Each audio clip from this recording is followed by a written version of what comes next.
This is the award-winning Lee Pitts Live. Brought to you by the North Law Firm.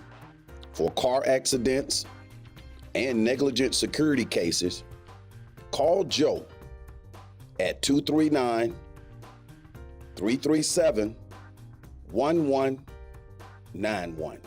And by Lee Health.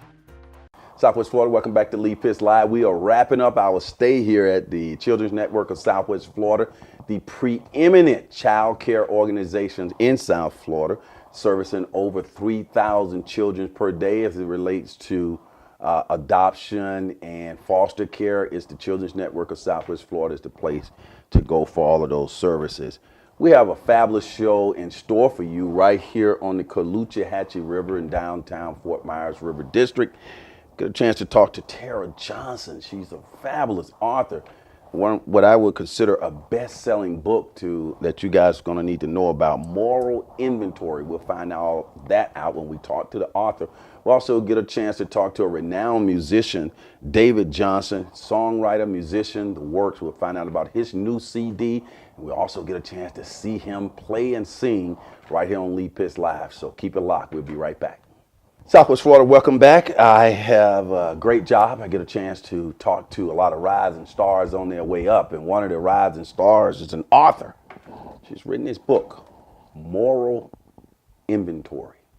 Her name is Tara Johnson, and she's here in the studio. So without further ado, let's get right to it. Tara, welcome to Lee Pitts Live. Thank you. Let me bump you in. Get your bump in here on Sunday morning. People looking.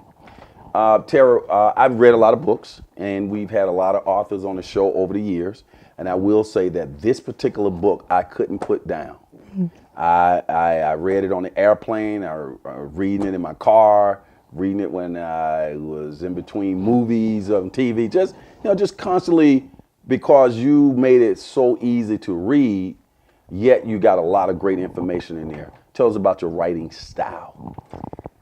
It's just me. It's the way I speak. It's the way I think.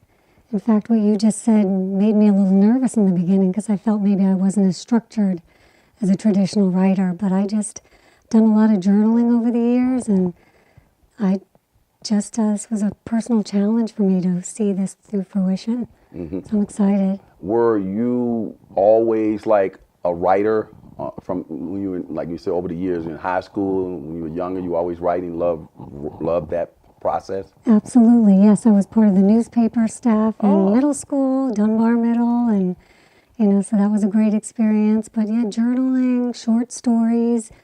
I always wanted to be in Reader's Digest when I was a kid. So wow, wish I had that interest. Later on, I got interested in writing. But you mentioned Dunbar Middle, so you are a native of Fort Myers? I've been here since I was 13 years old. Really? Yes. So we got a local artist then, for all practical purposes. When people read Moral Inventory, what do you expect for them to get from your book?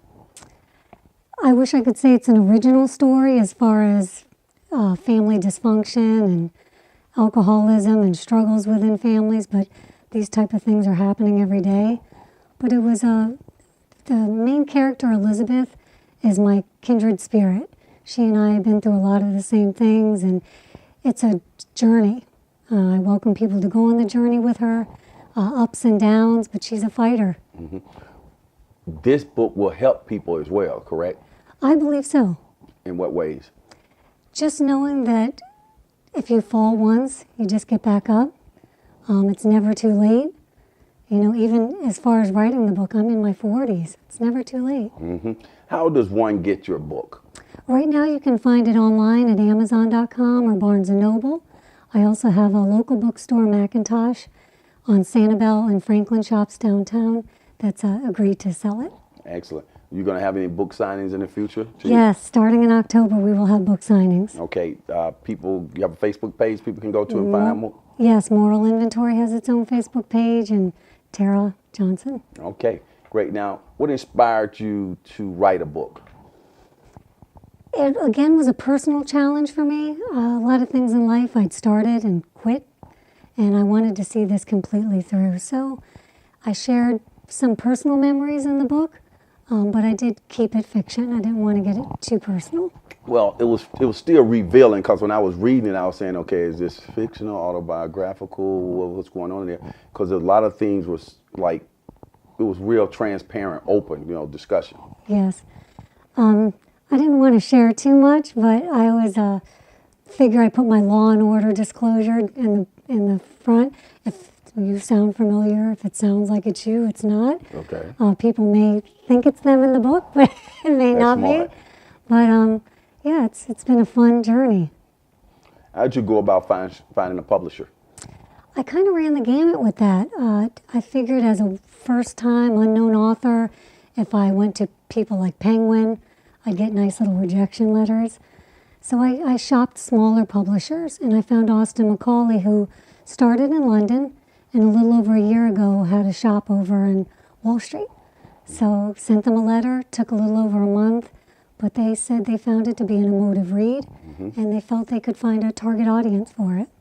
When you look at the cover, it's like a sad girl broken into pieces. When you decided on this image for the cover, what type of impression did you want to give to at first glance? I wish I could take credit for that cover. That was the design team with Austin Macaulay. But I think that snapshot, that image, tells the story. This girl has tried to keep things in the dark that are now being brought to light. She has tried to piece the family together, just hold it, super glue it, and it is just crumbling apart. And she looks like she's about to go in the fetal position, but don't give up on her. She's a fighter. Now, if we have people who are watching this show right now, and they want to get you to come out to their place for book signing or to talk to students or just to talk to people in general about some of the things that are in your book, are you available for speaking engagements as well? Absolutely, yes. And I would think Facebook would be the best way to reach out, or my publisher. What has been the response from some people who may have already read your book? What have they said to you about their thoughts on your book? I've heard an echo of yours, which is I can't put it down, which is wonderful, and that it's exciting, and they are curious to know if it's more autobiographical than anything. Let's have you read an excerpt from your book, if you don't mind. Absolutely. Need my readers. It was a Saturday morning, and something was up. Elizabeth could sense a change in the air. She was pretty sure Mom had been crying in the night. When Mom was like this, Elizabeth would work extra hard to be helpful and would do just about anything to get her mom to smile. There was a slight slur to her mom's speech. Not a good sign since they hadn't even sat down to breakfast yet. That excerpt that you just read is like a sum capsule of some of the experiences that take place in the book, would you say? Absolutely. For example? Yes. The mother is struggling. She's a single parent. She's doing the best that she can, but Elizabeth is not equipped with the tools she needs to be a young teenager. You just said here that it's fictitious, but you also said you took it from some real experiences. Absolutely. They say write what you know.